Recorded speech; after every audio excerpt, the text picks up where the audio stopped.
میں ناظر رشید کے سوالات ہیں. کسی آدمی کا قرض بہت زیادہ تھا، وہ مال چھوڑ کے نہیں مرا، قرض خواہ جو ہیں وہ مطالبے کر رہے ہیں، تو اب قرض کون ادا کرے گا؟ دیکھیں اس کا قرض نبی علیہ الصلوۃ والسلام کی حدیث مبارکہ کے مطابق اگر کوئی شخص مر جاتا ہے، اس کے پاس کوئی مال نہیں ہے، تو اس کے قرضے کی ادائیگی کی ذمہ داری حاکم وقت پر ہے، بیت المال پر، اور بیت المال سے اس کا قرضہ ادا کیا جائے گا. فی زمانہ تو یہ ممکن نہیں ہے، تو اب کیا ہوگا؟ اب تو ہمیں اپنے اوپر رونا چاہیے کہ ہم لوگ اس کے لیے کوشش نہیں کرتے.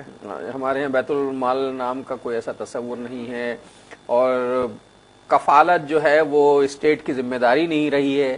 جی جی حد یہ کہ روٹی کی اسٹیٹ کی ذمہ داری نہیں رہی ہے، وہ لوگ فاقے سے خودکشی کر لیتے ہیں، مر جاتے ہیں، روٹی نہیں ملتی. تو یہ مسائل ہے، سماج کے مسائل ہیں. میں خدا نے خاصا کوئی طنز نہیں کر رہا، اللہ نہ کرے، ایک سماج کے مسائل اس پر بات کر. حاکم وقت کی ذمہ داری ہے کہ جو آدمی قرض خواہ مر گیا ہے اور اس کا قرض ادا نہیں ہوتا تو بیت المال سے، سرکاری خزانے سے اس کا قرض جو ہے وہ ادا کیا جائے گا. اب وہ اس کے لیے ایک مکمل اسلامی معاشرہ اور اسلامی سیٹ اپ ہونا جو ہے وہ ضروری ہے.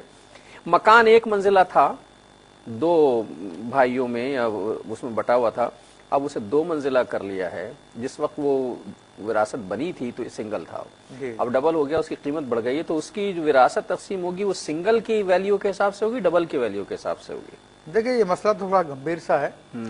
جس نے اس میں اضافہ کیا اور وہ اپنے مرضی سے کیا ہے تو وہ اسی کا ہے، وہ وراثت میں حصہ شامل نہیں ہوگا. تو جو مال تقسیم کیا جائے گا، جو وراثت میں ہوگا، وہ وہی مکان تھا جو کہ 1 منزلہ تھا. اب اس وقت اس 1 منزلہ مکان کی کیا قیمت بنتی ہے، اس مکان کو ہٹا کر اسی کی وراثت تقسیم ہوگی. ایسا یہ کہ ٹیلی ویژن پر نیوز کاسٹر اور تمام لائیو پروگرام کے ہوسٹ ہم بھی کرتے ہیں جو سلام کرتے ہیں. میں تو ہر وقفے کے بعد سلام کرتا ہوں، اور میرے ذہن میں تو وہ ہے کہ اگر درمیان میں دیوار آ جاؤ، اس طرف سے گھوم کے آؤ تو سلام کر لو. تو اس لیے کرتا ہوں کیونکہ درمیان میں وقفہ آ جاتا ہے، پھر گھوم کے آ جاتا ہوں میں. تو کیا اسلام کا ناظرین کو جواب دینا ضروری ہے؟ بہرحال جو خاص سننے کے لیے بیٹھا ہوا ہے تو اس پر تو فقہی اعتبار سے نظر آتا ہے کہ واجب ہے جواب دینا چاہیے. جی جی دے دیا کیجئے، ثواب ہی ہوگا، اس میں جاتا تو کچھ نہیں، جواب دے دینا چاہیے. اچھا انڈیا کی ہماری اماں سے بات کرتے ہیں، چلیے.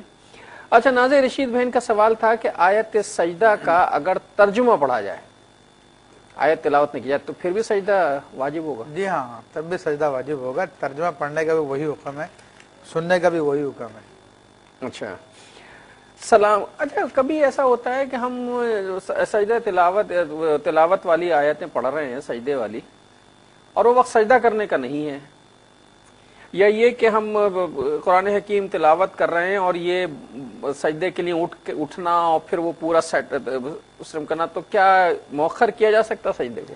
ہاں دیکھیں، اگر ایسا معاملہ ہے کہ وہ وقت مکروہ ہے، اس میں سجدہ کرنا منع ہے، تو اس کو مؤخر کر دیں گے. اور اگر انسان ویسے اٹھنے میں کاہلی کر رہا ہے کہ اب چھوڑ کے جاؤں، افضل تو یہی تھا کہ اسی وقت ادا کر لے اگر ٹائم درست ہے، ٹائم میں ممانعت نہیں ہے. لیکن بہرحال اگر کوئی بعد میں بھی کرتا ہے تو کر تو سکتا ہے، لیکن اس میں عموماً یہ تو کہ شیطان بھلا دیتا ہے.